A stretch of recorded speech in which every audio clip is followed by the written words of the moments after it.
और कस लें और 2027 में इस तानाशाही और अहंकारी सरकार को इसकी वोट की चोट देकर इसके तख्त से उतार के इसे अलग हटाओ। और अब आगे आने वाला समय बाबा साहब के अनुयायियों का है।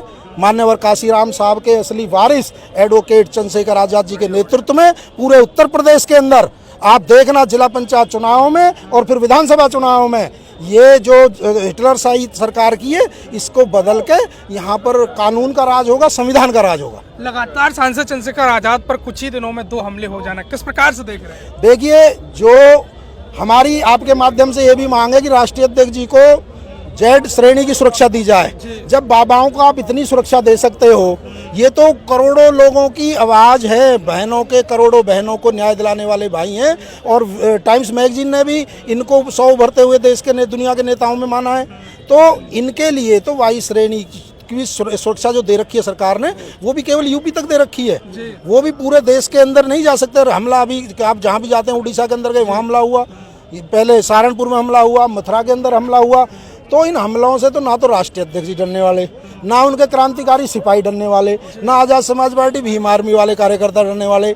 लेकिन उनको, सरकार को ये ध्यान रखना चाहिए कि वो इस देश का राजनीति का, भारतीय राजनीति का कोहिनूर है चंद्रशेखर भाई। इस देश की बुलंद आवाज है भाई चंद्रशेखर आजाद। और इस बाबा साहब और काशीराम साहब के मिशन को आगे बढ़ाने वाले के लिए कोई शेर यदि पैदा हुआ है तो वो भाई चंद्रशेखर आजाद है। यदि सरकार सुरक्षा नहीं देगी तो बहुजन समाज के लोग चंद्रशेखर भाई की सुरक्षा के लिए तैयार हैं। और यदि जरूरत पड़ी तो जहां उनका खून बहेगा, पसीना बहेगा, हम अपना खून बहाने को तैयार हैं, लेकिन उन पर आँच नहीं आने देंगे। लखनऊ में मौजूद हैं और भीम आर्मी के तमाम बड़े पदाधिकारी और आजाद समाज पार्टी के बड़े पदाधिकारी मौजूद हैं। साथ ही इस आंदोलन को दबाने के लिए सरकार ने काफ़ी प्रयास किया, लेकिन फिर भी हजारों की संख्या में भीम आर्मी और आजाद समाज पार्टी के कार्यकर्ता सांसद चंद्रशेखर आजाद के आह्वान पर पहुंचे। इसी पर खास बातचीत करने के लिए मौजूद हैं हमारे साथ आजाद समाज पार्टी के राष्ट्रीय महासचिव एडवोकेट रविंद्र भाटी जी। पहले तो भाई साहब स्वागत है। देखिए, सबसे पहले तो मैं आज़ाद समाज पार्टी और भीम आर्मी के कार्यकर्ताओं को धन्यवाद देना चाहूँगा। ये आज़ाद चंद्रशेखर भाई के वो क्रांतिकारी सिपाही हैं कि देश में जहाँ भी जुल्म ज्यादती होती है, अपने संसाधनों से और ना सरकार से इनको डरा सकती, ना पुलिस, ना मुकदमे डरा सकते। आज लाखों की संख्या में लखनऊ के अंदर हमारे कार्यकर्ता इकट्ठे होने वाले थे। हमारे राष्ट्रीय अध्यक्ष जी के नेतृत्व में ज्ञापन का प्रोग्राम होना था और हमारी प्रमुख मांग थी जो उत्तर प्रदेश के अंदर पिछले 2-3 महीने में अपराधों की बाढ़ सी आई हुई है, इसमें उत्तर प्रदेश की सरकार को बर्खास्त करके यहाँ राष्ट्रपति शासन लगाना चाहिए। उसी क्रम में हमारा राष्ट्रपति महोदय को ज्ञापन था वाया राज्यपाल द्वारा। लेकिन सरकार इस आंदोलन से इतना डरी कि उसने हर कार्यकर्ता को उसके घर में कैद कर दिया। ये कैसा देश की आज़ादी है कि जहां अपने घर पे भी आदमी आज आज़ाद नहीं है। पुलिस को, ये कैसी सरकार है? पहले तो ऐसा नहीं होता था, सरकारें तो बहुत चली हैं, लेकिन ये सरकार वैसे तो कहते हैं कि भाई ये लाइन ऑर्डर बहुत मजबूत है। यहाँ एक आम आदमी आंदोलन नहीं कर सकता, यहाँ देश का सांसद एक ज़िले से दूसरे ज़िले में नहीं जा सकता। कल हमारे राष्ट्रीय अध्यक्ष जी को इन्होंने चंदौली ज़िले में रोक लिया। किस बात पर रोक लिया जी? क्या कहा यहाँ पे वो लगी हुई है? ये कहीं कहाँ, यहाँ ये किसी और देश में है क्या? भारत में नहीं है। तो ये आज़ाद समाज पार्टी भीम आर्मी कार्यकर्ताओं से कहूँगा मैं आपके माध्यम से कि अभी से कमर कस लें और 2027 में इस तानाशाही और अहंकारी सरकार को इसकी वोट की चोट देकर इसके तख्त से उतार के इसे अलग हटाओ। और अब आगे आने वाला समय बाबा साहब के अनुयायियों का है। मान्यवर काशीराम साहब के असली वारिस एडवोकेट चंद्रशेखर आजाद जी के नेतृत्व में पूरे उत्तर प्रदेश के अंदर आप देखना, जिला पंचायत चुनावों में और फिर विधानसभा चुनावों में ये जो हिटलरशाही सरकार की है, इसको बदल के यहाँ पर कानून का राज होगा, संविधान का राज होगा। लगातार सांसद चंद्रशेखर आजाद पर कुछ ही दिनों में 2 हमले हो जाना, किस प्रकार से देख रहे हैं? देखिए, जो हमारी आपके माध्यम से ये भी मांग है कि राष्ट्रीय अध्यक्ष जी को जेड श्रेणी की सुरक्षा दी जाए। जब बाबाओं को आप इतनी सुरक्षा दे सकते हो, ये तो करोड़ों लोगों की आवाज़ है, बहनों के करोड़ों बहनों को न्याय दिलाने वाले भाई हैं। और टाइम्स मैगजीन ने भी इनको 100 उभरते हुए देश के दुनिया के नेताओं में माना है। तो इनके लिए तो वाई श्रेणी की सुरक्षा जो दे रखी है सरकार ने, वो भी केवल यूपी तक दे रखी है, वो भी पूरे देश के अंदर नहीं जा सकते। हमला अभी आप जहाँ भी जाते हैं, उड़ीसा के अंदर गए, वहाँ हमला हुआ, पहले सहारनपुर में हमला हुआ, मथुरा के अंदर हमला हुआ। तो इन हमलों से तो ना तो राष्ट्रीय अध्यक्ष जी डरने वाले, ना उनके क्रांतिकारी सिपाही डरने वाले, ना आज़ाद समाज पार्टी भीम आर्मी वाले कार्यकर्ता डरने वाले। लेकिन उनको सरकार को ये ध्यान रखना चाहिए कि वो इस देश का राजनीति का, भारतीय राजनीति का कोहिनूर है चंद्रशेखर भाई। इस देश की बुलंद आवाज है भाई चंद्रशेखर आजाद। और इस बाबा साहब और काशीराम साहब के मिशन को आगे बढ़ाने वाले के लिए कोई शेर यदि पैदा हुआ है तो भाई चंद्रशेखर आजाद है। यदि सरकार सुरक्षा नहीं देगी तो बहुजन समाज के लोग चंद्रशेखर भाई की सुरक्षा के लिए तैयार हैं। और यदि जरूरत पड़ी तो जहां उनका खून बहेगा, पसीना बहेगा, हम अपना खून बहाने को तैयार हैं, लेकिन उन पर आँच नहीं आने देंगे।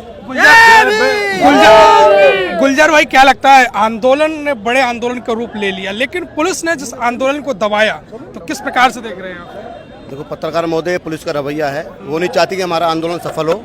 और आज आंदोलन की कॉल थी, पूरे प्रदेश से लोग यहाँ पर आए हुए हैं, कार्यकर्ता, आजाद समाज पार्टी भीम आर्मी कार्यकर्ता। पुलिस प्रशासन ने हमारे कार्यकर्ताओं को, नेताओं को, बुद्ध स्तर के कार्यकर्ताओं को उनको डिटेन किया गया। ये पुलिस की तानाशाही है। तो मैं कहना चाहूँगा, बाबा, ये मुख्यमंत्री की आप कुर्सी छोड़ें और अपने मठ में जाकर काम करें। इस प्रदेश को हम चलाएंगे। 2027 में बहुजनों का राज होगा। माननीय एडवोकेट चंद्रशेखर आजाद प्रदेश के मुख्यमंत्री होंगे 2027 में। तो मैं आपके चैनल के माध्यम से कहना चाहता हूं कि ये सरकार, जो तानाशाही सरकार जो हमारे लोगों पर अत्याचार कर रही है, हर घंटे हमारी बहन बेटी का शोषण होता है, हर एक घंटे में बलात्कार हमारी बहन बेटी के साथ होता है। कोई इस देश में कोई आवाज़ उठाता नहीं है, कोई आवाज़ को बुलंद नहीं करता। पूरे देश में एकमात्र नेता है जिनका नाम एडवोकेट चंद्रशेखर आजाद है, जो हमारी बहन बेटी की सुरक्षा की हित की बात करते हैं। जहाँ कुछ दुख पीड़ित, कुछ दुख दर्द होता है, कोई अत्याचार होता है, वहाँ पहुँचने का काम चंद्रशेखर आजाद साहब करते हैं। तो जो पुलिस ने आंदोलन को क्यों दबाने की कोशिश की, क्या कोई तो रीजन रहा होगा? शासन प्रशासन डरा हुआ है। वो जानते हैं क्रांतिकारी साथी हैं। हम लोग तपते कोयले की खान से निकल करके आए हैं भीम आर्मी संगठन में से। हम लोग संघर्षवादी लोग हैं, हम झुकने वाले लोग नहीं हैं। आईपीएस हो या आईएएस हो, हम आंख में आंख डालकर बात करते हैं, अपने लोगों की दुख दर्द की बात करते हैं। तो उन्हें ये चीज बर्दाश्त नहीं है कि हम लोग अपनी आवाज रखते हैं। अपनी आवाज क्यों उठा रहे हैं? हमने अपनी आवाज क्यों उठा रहे हैं? ये तानाशाही सरकार हम लोगों को दबाना चाहती है, हमारी आवाज को दबाना चाहती है। कहाँ से लोग पहुंचे, कितने लोग लखनऊ पहुंचे? पूरे प्रदेश से लोग आए हुए हैं, हर जिले के लोग आए हुए हैं।